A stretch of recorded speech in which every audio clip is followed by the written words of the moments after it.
Welcome to another episode of For Juba Forensics, PLLC, the YouTube channel. I wanted to talk through today the types of fraud forensic accountants commonly investigate for businesses specifically, just to give you some ideas of things to look out for, internal controls to ask questions about, maybe improve, things to talk about with your employees to see if systems need to be changed or redesigned.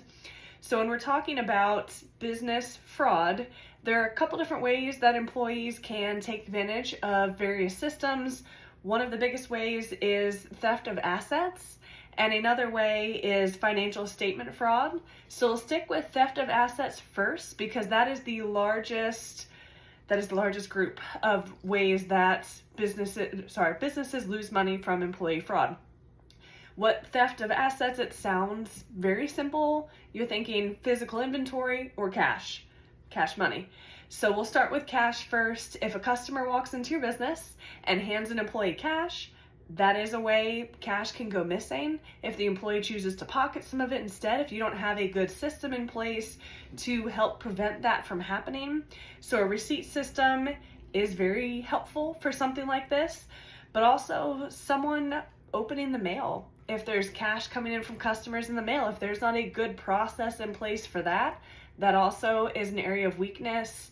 And just taking cash to the bank as well can be another area open to fraud if you don't have good processes in place. I will pause here to say separation of duties is a big one. So separation of duties, you don't necessarily want the same person taking in cash from the customers, writing up that bank deposit, and then taking that bank deposit to the bank and then typing everything into your accounting software system for you with nobody else looking at anything behind them, because that opens the door not only to cash going missing, but checks as well. People can do some really crazy things with checks, changing the payee. Sometimes banks, even if the payee is wrong, you can sign the back with your name and the bank might deposit it in your account anyway. So there are things that happen.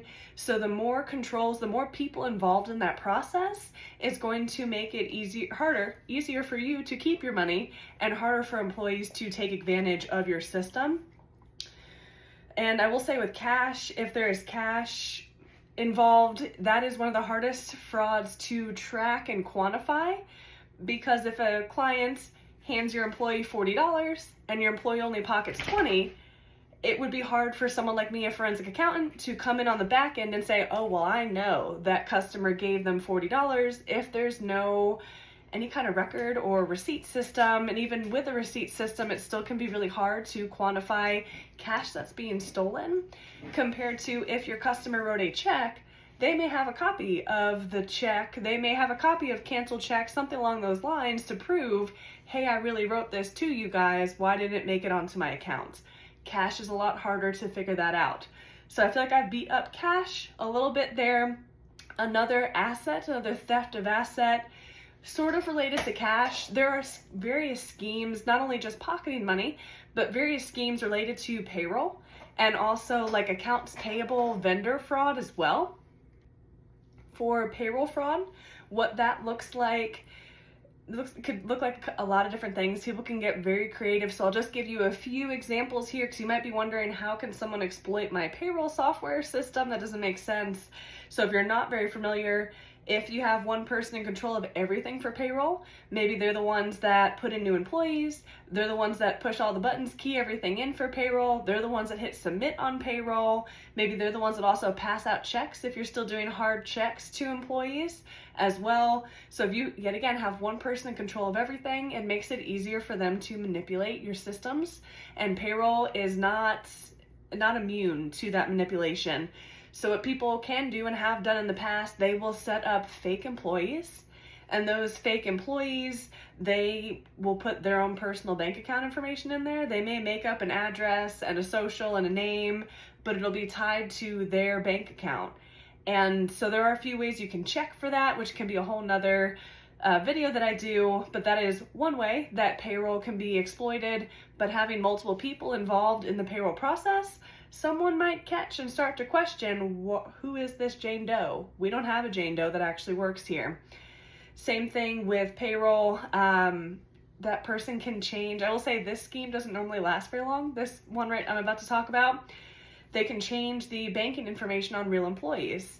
So a real employee that's supposed to receive a monthly payroll check, they can change the bank account to their bank account, get that employee's check, but that gets caught very fast because the real employee, when they don't get their check, is going to start asking questions about where did my check go.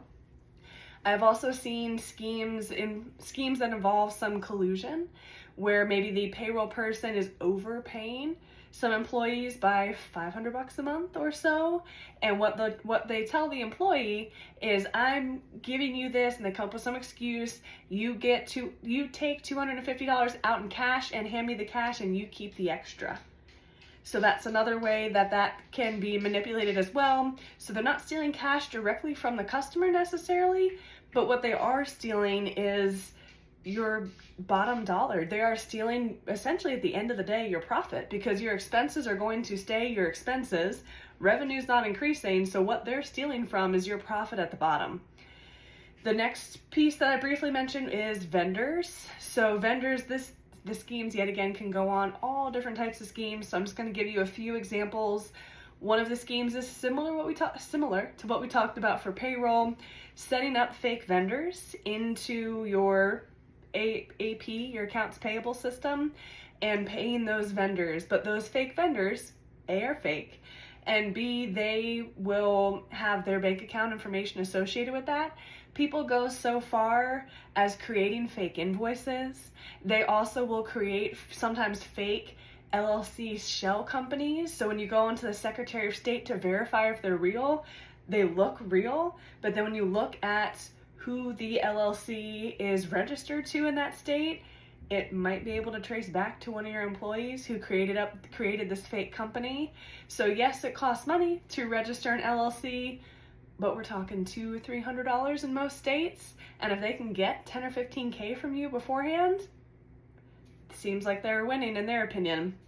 So that's one way with vendors. Another way is just collusion with vendors. And collusion with vendors can look like all different things. We're talking kickback schemes, you name it.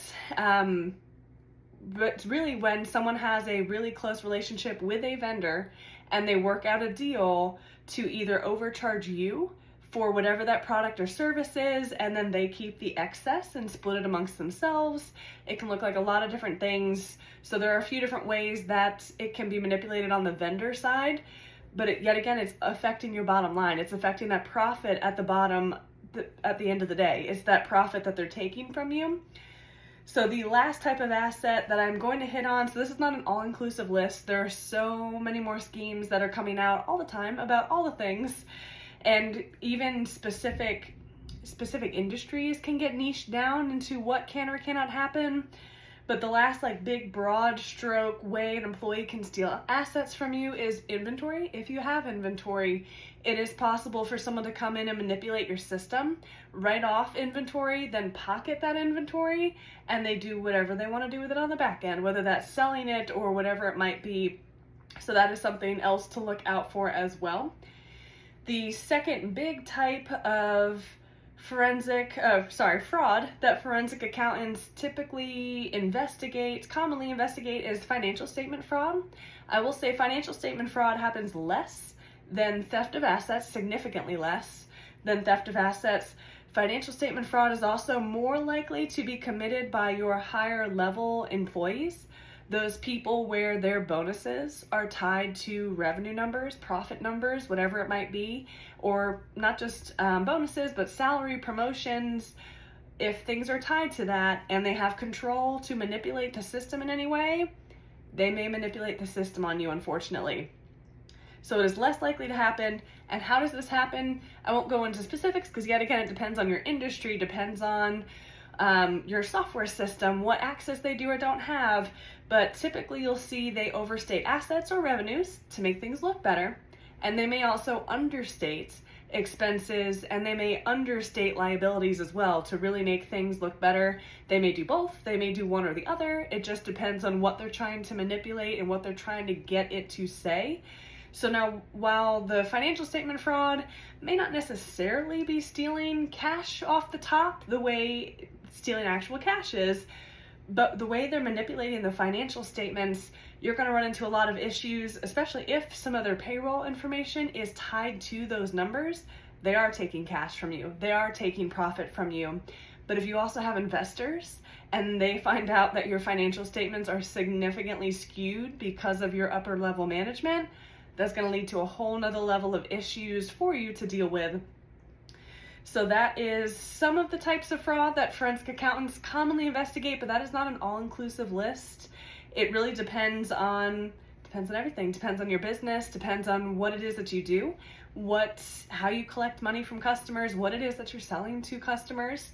So there are specific forensic accountants that might be niched down into one or two types of businesses or one or two types of schemes that they investigate, but then there are other forensic accountants that are willing to dive in and help you with anything you need. A lot of forensic accountants will also help you not only if you think fraud's occurring, but they can help you just look at your internal controls in general, and they can also help just give recommendations with how you can make them better, so hopefully fraud is less likely to happen in your business. So hopefully this was helpful, talking about just different types of frauds, different types of schemes or themes in fraud that happen. And feel free to comment, like, whatever you need, share down at the bottom, and I'll catch you next time.